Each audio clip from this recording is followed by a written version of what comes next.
Le plus de principes tu connais à partir de la parole de Dieu, le moins tu vas prier au sujet de ce que tu dois faire.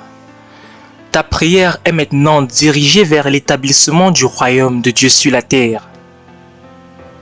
J'espère que vous comprenez. Je vais prendre un exemple maintenant. Tu as une voiture fabriquée par un manufacturier. Donc ça peut être Toyota, Ford, Jaguar, peu importe. Tu as une voiture et tu as acheté cette voiture qui est venue avec son manuel. Et dans ce manuel, on te dit comment utiliser, comment la voiture fonctionne. Comment savoir quand il y a une panne. Mais la plupart d'entre vous avez une voiture mais vous ne savez pas comment elle fonctionne. Quand quelque chose ne marche pas, qu'est-ce que vous faites? Vous paniquez. Vous conduisez et il y a un petit bruit que vous entendez, vous ne savez pas ce que vous devez faire. Vous garez votre voiture et vous demandez de l'aide. Vous appelez le mécanicien et il vient. Il s'assoit, quand il entre dans votre véhicule, il entend le bruit, le même bruit, il connaît ce qui ne va pas. Il peut identifier le problème seulement à base du bruit qu'il a suivi. Et toi, tu lui donnes 200 livres sterling. Pourquoi? Parce que toi, tu ne connais pas les principes de fonctionnement de la voiture. Le mécanicien est payé parce qu'il connaît les principes. Toi, tu le payes parce que tu ignores ces principes. J'espère que vous comprenez. Est-ce qu'on peut noter ceci, s'il vous plaît? Les principes facilitent, simplifient la vie. Donc, le véhicule que tu as acheté fonctionne selon le principe du carburant. Tu sais comment carburer ta voiture, mettre le carburant dans ton véhicule. Donc, quand il y a un signal que ta voiture manque de carburant, tu n'as pas besoin de prier. Tu n'as pas besoin de commencer à dire que Dieu montre-moi ce qu'il faut faire. Non, tu sais que le principe c'est de mettre le carburant et ensuite la voiture va fonctionner normalement. Tu n'as pas besoin de gêner, de prier ou d'appeler quelqu'un pour pouvoir s'accorder avec toi dans la prière parce que tu connais déjà le principe de fonctionnement du véhicule. C'est comme ça que ton mariage est supposé être. C'est comme ça que ta vie est supposée être. Quand quelque chose ne va pas dans tes relations, tu es supposé savoir ce que tu dois faire. Tu dois savoir ce qui ne va pas et comment corriger l'erreur, le problème. Les principes protègent la vie et quand tu violes les principes te détruisent. Je vais mentionner certaines choses ici, très essentielles pour comprendre ces principes de la vie. Quand vous violez un principe, le principe va vous détruire. On ne peut pas détruire les principes. Donc, il n'y a rien comme violer les principes. En réalité, tu es en train de te violer toi-même, te détruire toi-même. Dans le livre de Psaume 119, je veux lire ce verset. Ce verset est très important. Cela dit, « Heureux ceux dont la conduite est intègre, ceux qui marchent suivant la loi de l'Éternel. Heureux ceux qui gardent ses instructions, qui le cherchent de tout leur cœur, qui ne commettent aucune injustice et ne marchent dans ses voies. Ils ne font rien de mauvais. Ils marchent dans les voies du Seigneur. » Tu as établi tes préceptes, tes décrets qu'on doit respecter avec soin. Dieu dit que tu peux vivre et ne commettre aucune injustice si tu connais les préceptes, si tu obéis les préceptes qu'il a établis. Tu peux réussir dans ta vie, dans tout domaine de ta vie, pour le reste de ta vie, si tu apprends les principes, les préceptes, les lois de Dieu. Il y a certaines paroles que je voudrais que tu puisses noter. J'ai juste tiré ces mots à partir de la parole de Dieu. On a le mot principe. Cela vient de prince, ça veut dire premier. Et ça veut dire première loi, première règle. Le principe, c'est la loi fondamentale, la loi de base. Par conséquent, on peut dire que le principe, c'est la loi fondamentale qui a été établie par laquelle une créature ou une chose créée est conçue pour fonctionner. Donc cela veut dire que le principe, c'est la première loi établie par le fabricant. Et dans notre cas, nous créés par Dieu, nous qui sommes créés par Dieu, notre fabricant, notre créateur, c'est Dieu et c'est lui qui établit les principes par lesquels nous devons fonctionner. Ceci est très important parce que ça nous permet de comprendre la parole de Dieu et comment est-ce que Dieu a conçu ses lois, ses principes de vie. Tout ce qui n'est pas un principe est une opinion. Qu'est-ce qu'un principe? Notez, un principe c'est quoi? Cela veut dire la première loi. Quand un roi et une reine ont un enfant, on l'appelle un prince ou une princesse. Et ce mot veut dire que ce sont les premiers dans la lignée à hériter le trône. On appelle Satan le prince des ténèbres. Pourquoi? Parce qu'il est la première personne à régner par les ténèbres. Et les ténèbres en hébreu, c'est l'ignorance. La première personne à régner au travers de l'ignorance. Donc, cela veut dire que le domaine de ta vie où tu es ignorant, le diable a l'autorité sur toi dans ce domaine. Et c'est la raison pour laquelle je lis 4 livres par mois. C'est difficile. Depuis 21 ans, c'est mon engagement. Je lis 4 livres par mois. Parfois, je ne réussis pas. Parfois, je lis 3 fois. Mais mon objectif, c'est de lire 4 livres chaque mois. Et je le fais depuis plusieurs années aujourd'hui. Je lis 4 magazines par semaine. L'Économiste, des magazines américains, Newsweek et le magazine Time. Parce que je veux détruire l'ignorance. Parce que ce que je ne connais pas, le diable me contrôle dans ce domaine-là. Ton plus grand ennemi, ce n'est pas le péché ou le diable. Ton plus grand ennemi, c'est l'ignorance. Dieu dit, mon peuple est détruit à cause de l'ignorance, non pas à cause du diable. C'est l'ignorance qui te détruit. Donc, le moins d'ignorance tu as, le moins de destruction tu as également. Parce que le diable ne peut que gouverner que dans les ténèbres. Il gouverne dans l'ignorance. Et les ténèbres veulent dire l'ignorance. Mais il faut dire qu'en hébreu également, la connaissance c'est la lumière. Et donc, c'est la raison pour laquelle on appelle Jésus-Christ la lumière du monde. Satan est appelé le prince des ténèbres. Ça veut dire que le plus de connaissances tu as, le moins tu peux être manipulé par Satan. Ça veut dire que tu dois obtenir la connaissance parce que c'est combien la connaissance est importante pour ta sécurisation, ta protection. Peut-être ton ignorance dans ce que tu manges est en train de te détruire et le diable utilise cette ignorance pour te détruire des fast-food que tu consommes et tous ces repas qui ne sont pas très bons pour ta santé. Peut-être tu prends de la drogue, de la cocaïne ou peu importe ce que tu prends, de l'alcool, le diable utilise ce domaine d'ignorance pour te détruire. C'est la raison pour laquelle Dieu a donné des lois en termes d'hygiène au peuple d'Israël. Pas seulement ne pas pécher, mais également en termes d'hygiène. Parce que la connaissance garde le diable loin de toi. Jésus-Christ dit qu'il est la lumière du monde. La lumière c'est quoi? C'est la connaissance. Je suis la connaissance dont tu as besoin. Je suis la révélation dont le monde a besoin. Et ensuite, il dit que le diable n'a aucune part en moi. En d'autres termes, il n'y a pas de partie de ma vie qu'il contrôle. Pourquoi? Parce que je connais toutes choses. Je suis omniscient. C'est ça que cela veut dire. Est-ce qu'on peut acclamer pour l'éternel Dieu? N'acclame pas seulement pour le Seigneur, acclame pour toi-même également. Pourquoi? Parce qu'il dit que tu es la lumière du monde. Cela veut dire que tu dois connaître tellement de choses que le diable n'a pas de part en toi. Et c'est parce que toi tu es en train d'apprendre aujourd'hui, tu es en train d'éliminer le diable de ta vie aujourd'hui. Ma plus grande passion de la vie, c'est de détruire tes ténèbres. C'est la raison pour laquelle j'enseigne méticuleusement. J'enseigne simplement parce que je veux te transmettre la connaissance pour que le diable ne puisse pas détruire ce domaine de ta vie encore. Est-ce qu'on peut dire ensemble, je déteste l'ignorance? Je déteste l'ignorance. Le psaume 119, on l'a lu juste maintenant. On dit la loi du Seigneur, les statuts du Seigneur, les voies du Seigneur, les préceptes du Seigneur, les décrets du Seigneur, les commandements du Seigneur, la parole du Seigneur, tout cela, ce sont des mots utilisés dans ce passage, ce très long chapitre. Quand on parle de loi, on parle des standards établis par Dieu. Et ces standards font référence aux principes établis par Dieu.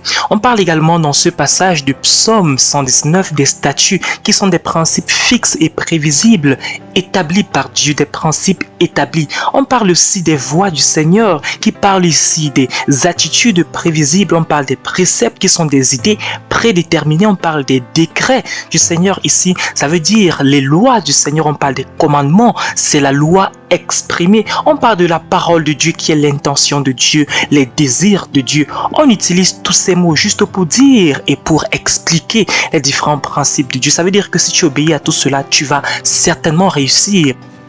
Donc les 10 commandements sont des principes de Dieu par lesquels l'homme doit vivre. Le livre que tu as entre tes mains, la Bible, c'est un livre de principes. Si tu suis les principes, tu vas réussir simplement. Si tu violes les principes, tu vas mourir, tu vas te détruire toi-même.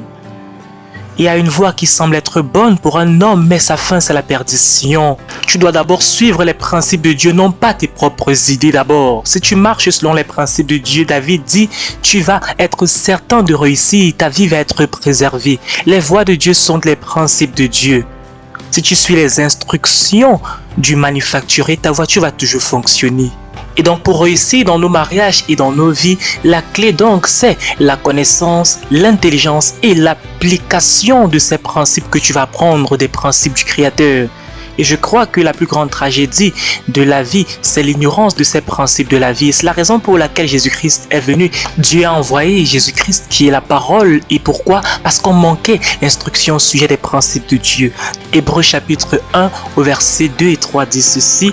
Dieu dans ces jours qui sont les derniers nous a parlé par le Fils. Il a établi héritier de toutes choses et c'est par lui aussi qu'il a créé l'univers. Le Fils est le reflet de sa gloire et l'expression de sa personne.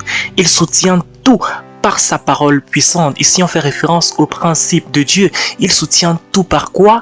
Par la parole. Donc la terre, le ciel, tout fonctionne sur la base des principes de Dieu. Quand tu achètes une voiture ou bien un appareil électronique comme un four à micro-ondes ou bien ta machine à laver, peu importe ce que tu achètes comme appareil, quand tu ouvres la boîte de cet appareil, la première chose que tu vois, ce n'est pas le produit. Non, dans la boîte, il y a toujours un petit livret au-dessus et ce livret dit avant de pouvoir utiliser ce produit, lis-moi complètement. On parle de la lecture du manuel d'utilisation, mais beaucoup de personnes ne lisent pas. Maintenant, pourquoi est-ce que c'est important de pouvoir lire le manuel d'utilisation? Est-ce qu'on peut dire ensemble le mot manuel? C'est très important. Le mot manuel, c'est un mot composé, ça vient du manufacturier, donc ça veut dire fabriquer. Fabriquer le produit. Et le mot manufacturier est le facteur qui a fabriqué le produit. Et dans le mot manuel, on a toujours le mot manu, qui est le mot fabriquer. Mais qu'est-ce que manuel veut dire? Le mot manuel a une autre signification. Cela signifie la pensée du fabricant, la pensée de celui qui a fabriqué. Donc c'est ça la signification du mot manuel. Donc si tu veux connaître la pensée du fabricant, n'invente pas, tu n'as pas à imaginer, tu as simplement à lire le manuel. Donc si tu veux connaître la pensée de Dieu à ton sujet, la pensée de Dieu au sujet de toi qui est le produit fabriqué par Dieu. Qu'est-ce que Dieu pense de toi? Qu'est-ce qu'il pense au sujet de ta vie? Qu'est-ce qu'il pense au sujet du mariage? Qu'est-ce qu'il pense au sujet du succès? Qu'est-ce qu'il pense au sujet des relations? Qu'est-ce qu'il pense au sujet de tel ou tel sujet? Tu as simplement à aller dans le manuel. Parce que vous savez, toute autre idée, c'est simplement les opinions. Le manufacturier est en train de dire que tu ne connais pas ma pensée. Et il y a certaines fois, tu achètes un appareil de lecteur vidéo qui a 12 fonctions, mais toi, tu connais seulement allumer, tu connais éteindre, tu connais comment accélérer, tu sais comment rétrograder, baisser le volume, diminuer, tout ça, mais tu ne connais pas les autres fonctionnalités. Pourquoi est-ce que tu ne connais pas les autres fonctionnalités? C'est parce que tu n'as pas lu le manuel. Et parce que tu crois que ce n'est pas important. Mais si tu lis la pensée du fabricant, le manuel, tu vas savoir, tu vas pouvoir utiliser le produit de façon maximale. C'est comme aller dans le mariage et tu ne connais pas la pensée de Dieu sur le mariage. Et au lieu de bénéficier, tu vas souffrir dans le mariage.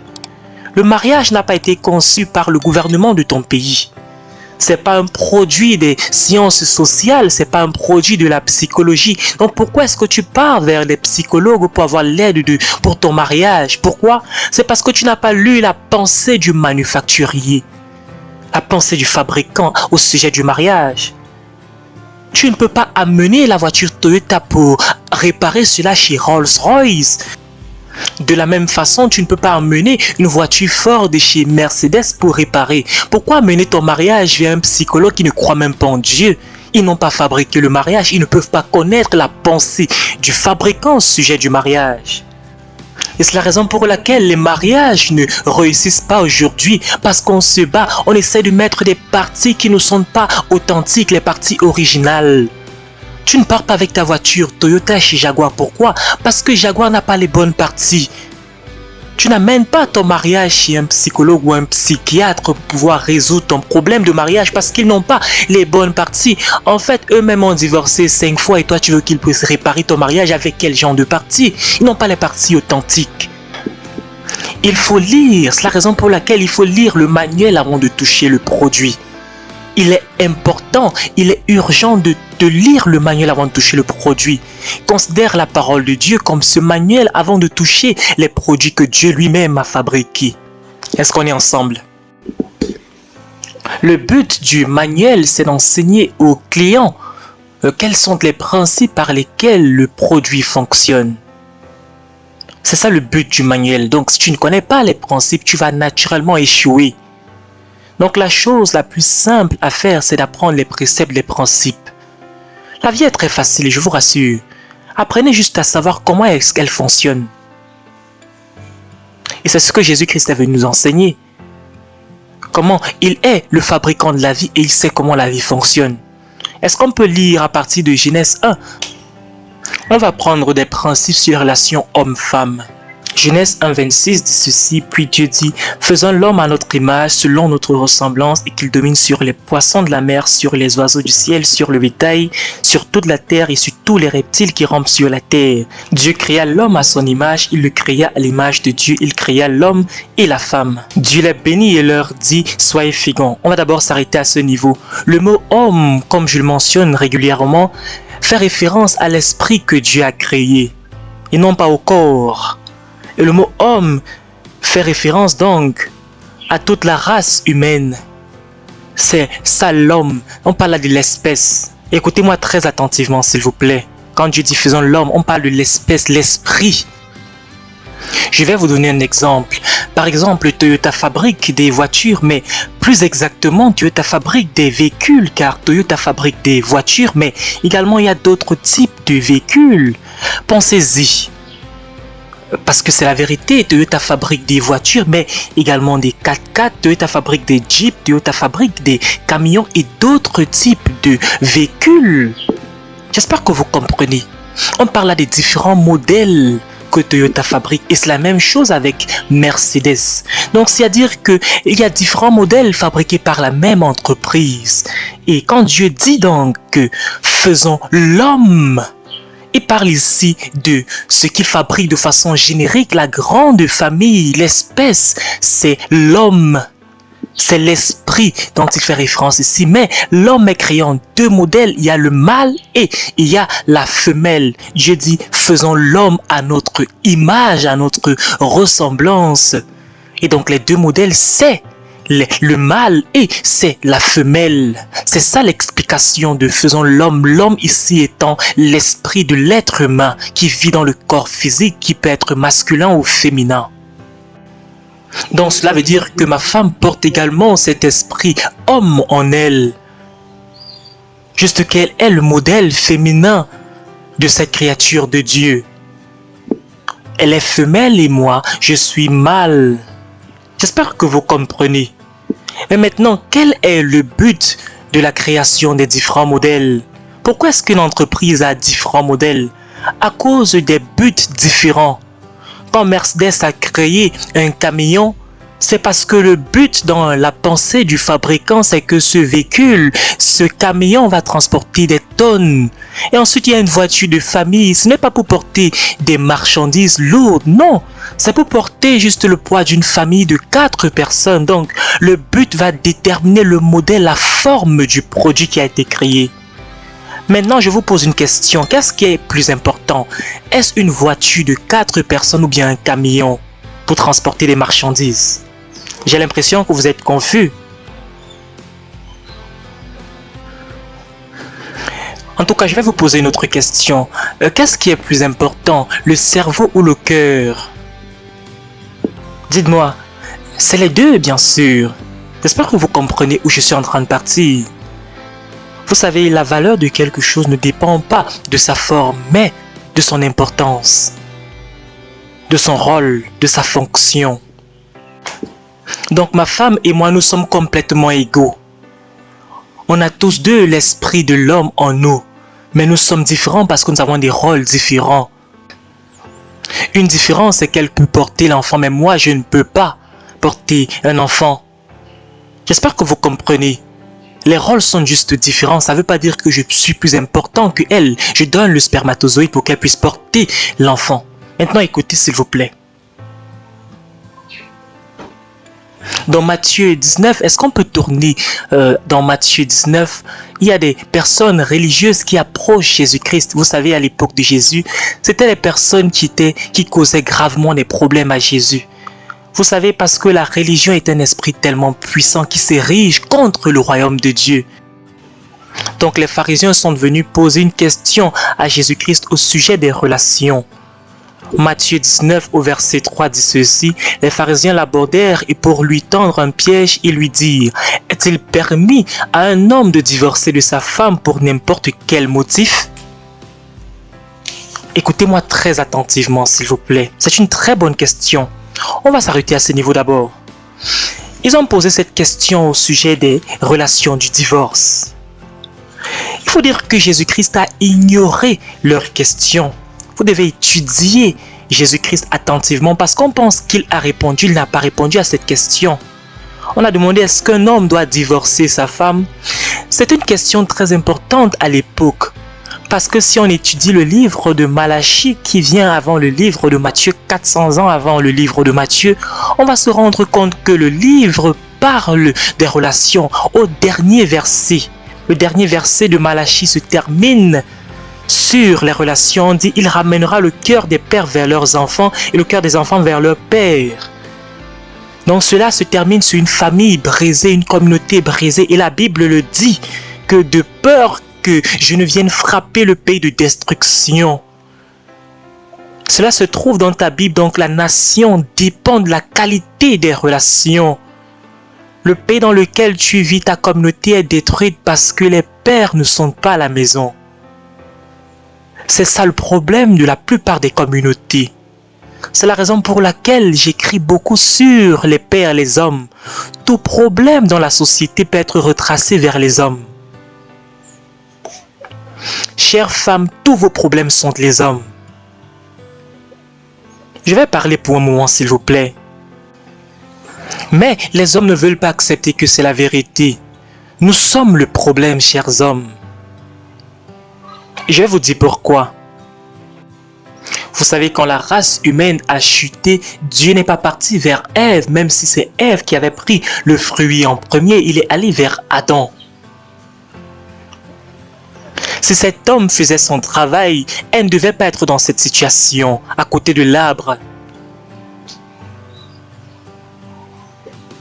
Si tu étudies attentivement le ministère de Jésus-Christ, tu vas te rendre compte que Jésus-Christ a utilisé le mot « Père » plus que tout autre mot dans les 4 évangiles. Allez faire ce devoir. Combien de fois est-ce que Jésus-Christ a utilisé le mot « Père » ? Il était tellement attaché à son Père. Non pas en sa mère, sa sécurité était en son père. Mais si tu poses la question à tous les hommes ici, ils vont te dire que leur sécurité c'est dans leur maman. Nous sommes malades en tant que communauté. Quand ces grands athlètes réussissent dans des grandes compétitions, ils ne mentionnent pas leur père, ils mentionnent leur maman. Je veux remercier ma mère, je veux remercier ma mère. Non, qu'en est-il de ton père? C'est parce qu'ils n'ont pas grandi avec leur père. Et c'est ça notre problème. Il dit, les pères ne sont pas à la maison. La plupart des hommes aujourd'hui sont féminisés. Et vous savez que c'est vrai. On voit bien c'est que le premier but de Jésus-Christ sur la terre était de ramener les cœurs des pères vers leurs enfants. Quand il va revenir, quand il va venir, le Messie va retourner le cœur des enfants vers les pères, le cœur des pères vers leurs enfants. Non pas à la mère, mais au père. Il n'y a pas le problème avec la maman. Le problème c'est avec le père. Parce que la maman est toujours à la maison. Est-ce qu'on est ensemble? Les crimes dans notre pays aujourd'hui, c'est parce que les papas ne sont pas à la maison. Les prisons sont remplies d'hommes parce que les hommes ne sont pas à la maison. Les enfants sont enceintes à 13 ans parce que les papas ne sont pas à la maison. Les mamans sont seules à la maison parce que les papas ne sont pas à la maison. Les mamans se battent pour éduquer 5 enfants parce que les papas ne sont pas à la maison. C'est un problème de papa. Donc, le livre de Malachie se termine sur des familles et communautés brisées. Bien, c'est dans ce livre, le livre de Malachie, où Dieu dit « Je déteste le divorce ». C'était dans ce livre de Malachie parce que le divorce était tellement abondant dans la société qu'un homme pouvait divorcer sa femme pour n'importe quelle raison. Il suffit qu'elle puisse éternuer. C'est la vérité. C'est un fait historique. Si une femme brûle la nourriture, il pouvait divorcer sa femme. S'il voulait coucher avec elle et qu'elle était dans sa période de menstruation et qu'elle n'avait pas informé au préalable, il devait divorcer. Si la femme entrait dans la présence des hommes, il pouvait divorcer avec sa femme. Donc, au moment où Malachie était en train de créer cela, le divorce était tellement abondant. Donc, 400 ans plus tard, la communauté était une communauté brisée. Donc, la question de ces pharisiens vient de cet environnement. On dit, tu prétends être Dieu? Tu prétends être le rabbi qui connaît tout? Réponds à cette question. Est-ce qu'il est permis à un homme de divorcer sa femme pour n'importe quel motif? Maintenant, on pose la question à qui? Au fabricant. Ne parlez pas au fabricant au sujet de son produit parce qu'il connaît son produit. Écoutez la réponse de Jésus-Christ. N'avez-vous pas lu que le Créateur au commencement fit l'homme et la femme? N'avez-vous pas lu qu'au commencement? Regardez là où Jésus-Christ est parti. Vous savez, Moïse avait donné une autorisation d'écrire une lettre à sa femme. Mais Christ a ignoré Moïse et est parti au commencement, parce que c'est lui le fabricant. Et c'est à ce niveau que tu dois toujours partir, pasteur, cher ami. Je vais dire quelque chose de très profond maintenant. Vous allez méditer sur cette pensée plus tard. Avant, j'étais tellement excité au sujet d'être fils d'Abraham. Jusqu'à ce que j'ai découvert que Jésus-Christ n'a jamais réclamé cette identité. Vous savez, la bénédiction dont vous parlez, les bénédictions d'Abraham, vous êtes en train de vivre en dessous de votre privilège. Je ne veux pas les bénédictions d'Abraham. Avant, je réclamais les bénédictions d'Abraham jusqu'à ce que j'ai été attaché à Jésus-Christ. Vous savez, Jésus-Christ n'a jamais réclamé les bénédictions d'Abraham. J'espère que vous écoutez. Le mouvement charismatique aime réclamer les bénédictions d'Abraham. Ce sont des bénédictions qui sont en dessous. Parce que tout ce que vous désirez, c'est juste des voitures, des maisons. C'est pas ça la plénitude de la bénédiction. Une fois on a dit à Jésus-Christ, on connaît qui notre Père est. C'est Abraham. Et Jésus-Christ a dit quelque chose avant que Abraham ne soit « Je suis ».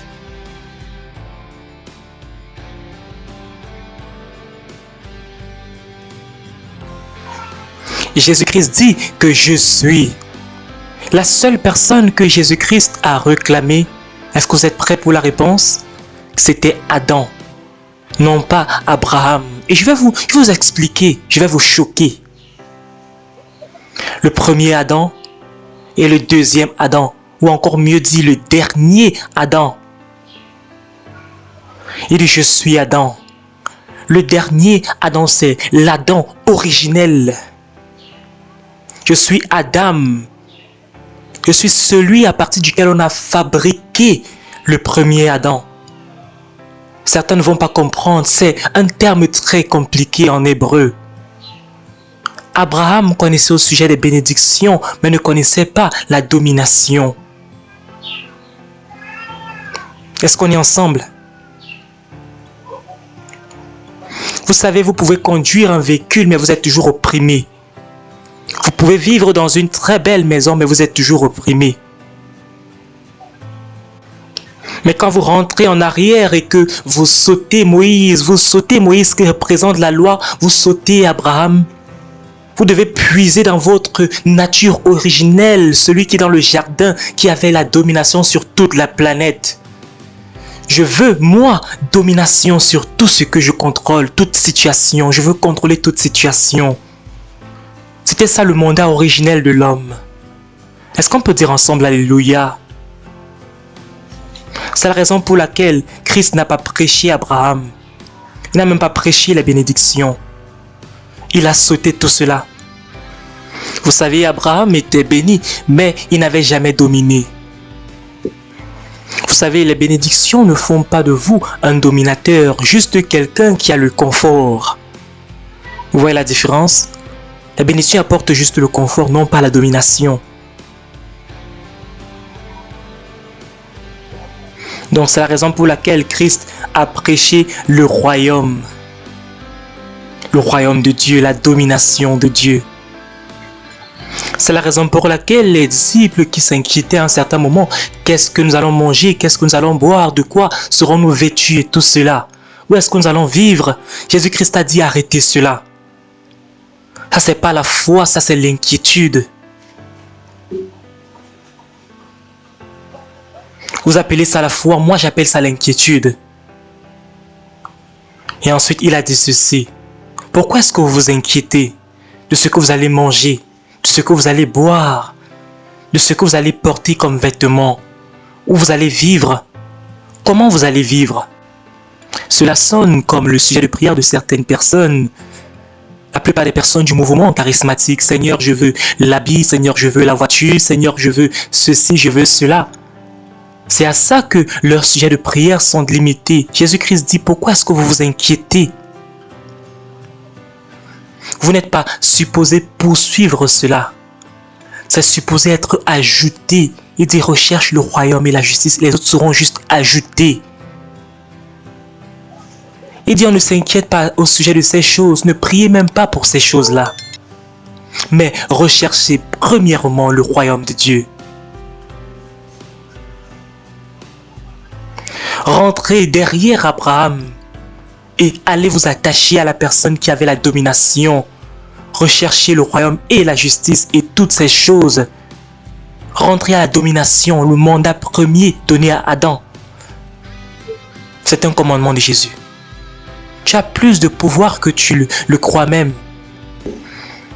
Mais tu dois quitter des bénédictions à la domination. Et il faut dire que si tu fais cela, tu vas impacter ta nation.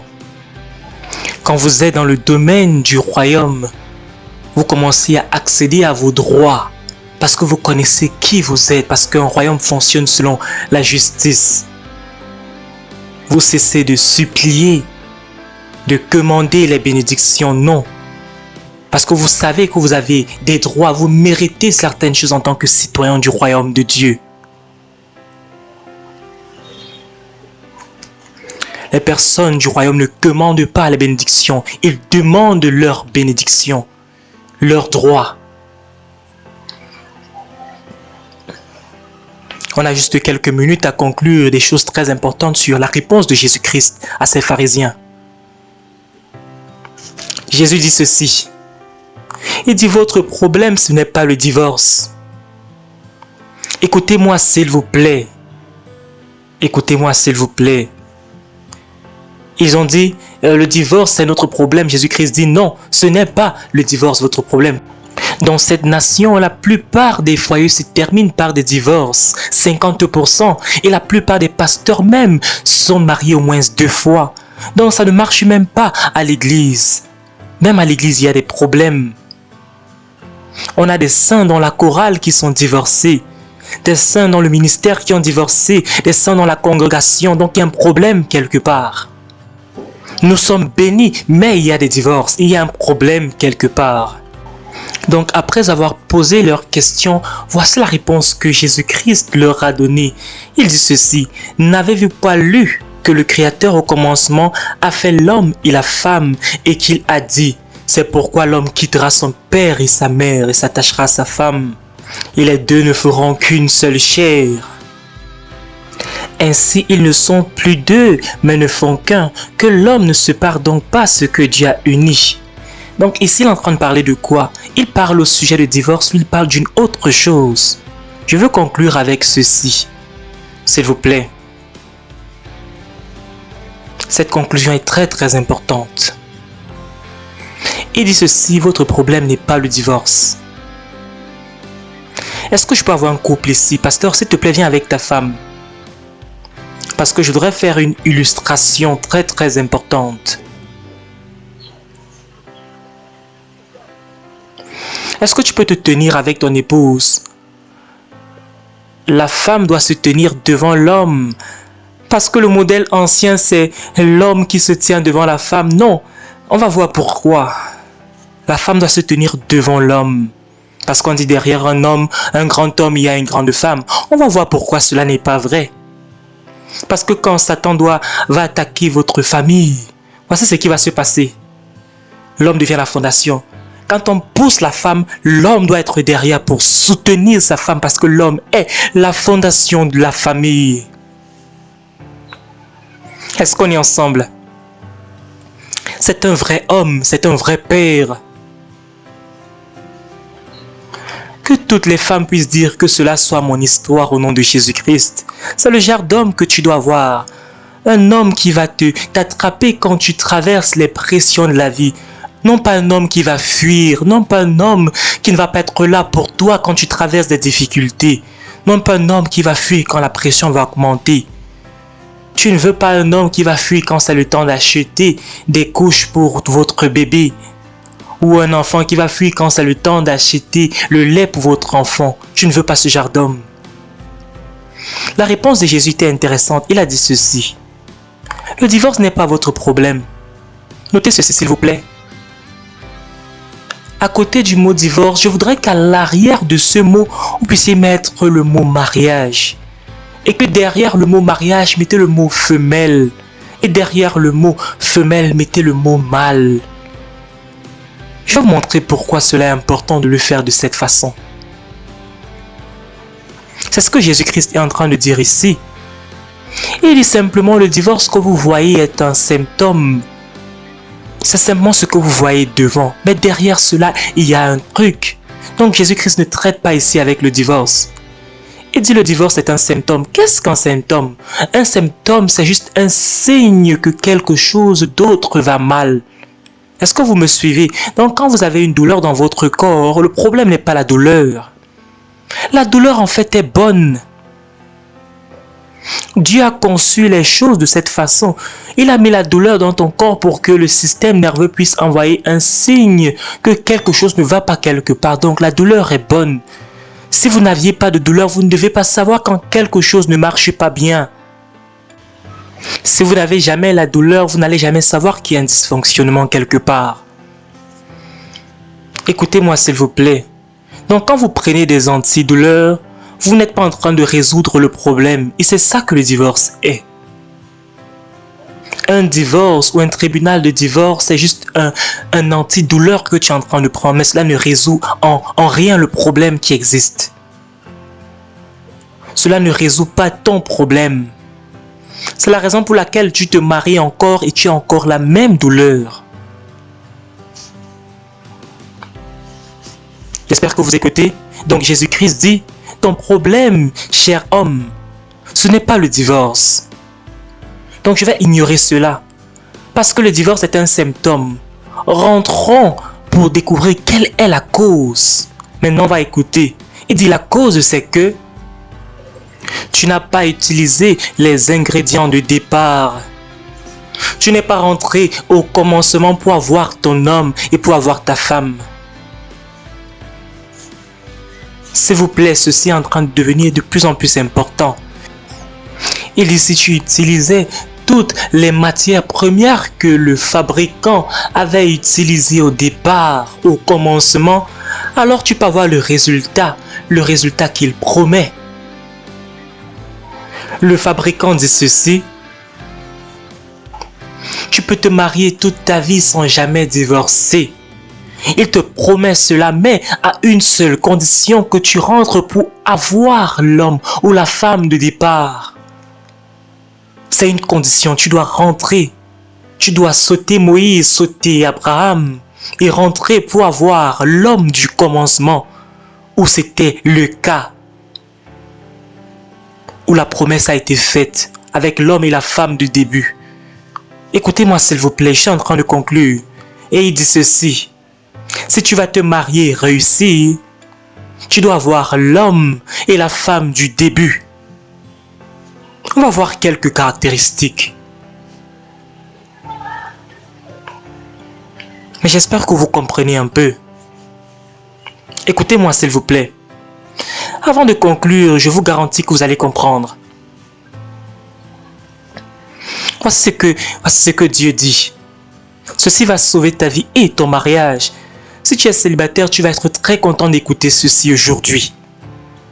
Écoutez-moi s'il vous plaît. Par exemple, vous avez un gâteau et votre gâteau est salé et votre gâteau est dur. C'est le gâteau que vous avez. Vous ne pouvez pas maudire votre gâteau. Pourquoi? Parce que vous devez vérifier pour savoir qu'est-ce qui n'a pas marché dans les ingrédients que vous avez utilisés.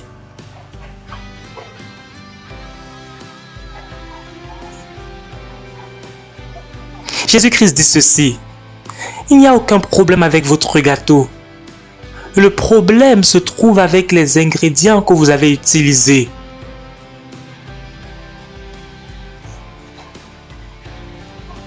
Donc si votre gâteau est gâté, ne maudissez pas votre gâteau. Le problème n'est pas avec le gâteau. Rentrez en arrière et vérifiez quel genre d'ingrédients est-ce que j'ai utilisé. J'espère que vous écoutez. Quand vous ouvrez un livre, un cahier de cuisine, sur une page, vous avez la photo de votre gâteau qui a une très belle image. Et de l'autre côté, il y a des instructions de préparation. Il y a tellement d'écriture, on n'aime pas cela. On veut juste le produit fini. Je sais que c'est la vérité, beaucoup de personnes qui cuisinent. Et c'est ça le mariage, tu vois. Comment la mariée est très belle, elle est très bien habillée. Le mari est très beau dans son vêtement. Et Dieu dit, si tu veux un bon mariage, tu dois suivre mes ingrédients.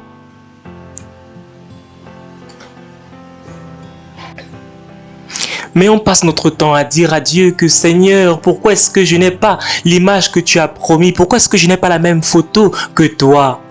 Pourquoi est-ce que mon mariage n'est pas comme tu as promis? Dieu dit c'est parce que tu n'as pas suivi les instructions au sujet des ingrédients à utiliser. L'homme que tu as utilisé n'était pas l'homme du début. La femme que tu as utilisée n'était pas la femme du début. C'est la raison pour laquelle ton mariage ne marche pas. C'est ce que Dieu dit. Et c'est la raison pour laquelle tu as un divorce. C'est pour cela que Jésus-Christ est rentré au début. Donc quand tu mélanges ces deux et toi tu appelles cela mariage, Dieu n'appelle pas ça mariage. À quoi est-ce qu'une femme de début, à quoi est-ce qu'un homme de début ressemble? Un homme de début, par exemple, c'est un homme très intéressant. Il faut dire qu'il y a quelques éléments qui caractérisent un homme de début. Voici l'homme que tu veux épouser, chère femme. Et si tu es marié et que tu n'as pas ceci, tu dois rapidement intégrer cela, sinon tu vas sûrement divorcer. Je peux t'assurer cela. L'homme de début, voici ce qu'il a. L'homme avant que Ève ne vienne. Premièrement, il faut dire que cet homme est créé à l'image de Dieu. Il connaît son image. Il sait qu'il est créé à l'image de Dieu. Tu ne veux pas épouser un homme qui essaye d'être comme les autres, qui ne connaît pas sa valeur. Tu ne veux pas épouser un homme qui court après les chaussures de marque pour pouvoir attacher son image à cela, parce qu'il ne connaît pas qui il est, parce qu'il veut être comme les autres. Il ne sait pas qui il est. Il n'a pas une confiance en lui. Tu ne veux pas épouser un homme qui est endommagé par l'histoire et qui veut sortir l'oppression. Tu ne veux pas épouser un homme qui est aussi malade que ça. Tu veux épouser un homme qui connaît qu'il est créé à l'image de Dieu et que sa valeur est attachée à Dieu, à son Créateur. Vous savez, c'est un homme difficile à trouver. Également, vous voulez un homme qui est dans l'Éden de Dieu, c'est-à-dire qu'il est dans la présence de Dieu. Un homme qui passe son temps dans la présence de Dieu. C'est le genre d'homme que vous voulez, parce que si vous n'avez pas ce genre d'homme, il est impossible d'avoir la promesse de Dieu à la fin. Troisièmement, ce que vous voulez, c'est également un homme qui est prêt à vous cultiver. Premièrement, c'est un homme qui a d'abord le travail, à qui Dieu a confié un travail. Quand Dieu a dit travail, est-ce que votre homme travaille ou bien c'est un chômeur? C'est un homme qui est paresseux. Quatrièmement, c'est un homme qui doit vous cultiver. C'est un homme qui doit vous cultiver, faire de vous une meilleure personne. Non pas un homme qui est prêt à vous critiquer à tout bout du champ. C'est ça l'homme de début, c'est ça l'homme idéal, c'est ça l'homme de l'Éden, c'est ça l'homme qui peut garantir un mariage réussi. Que Dieu vous bénisse abondamment.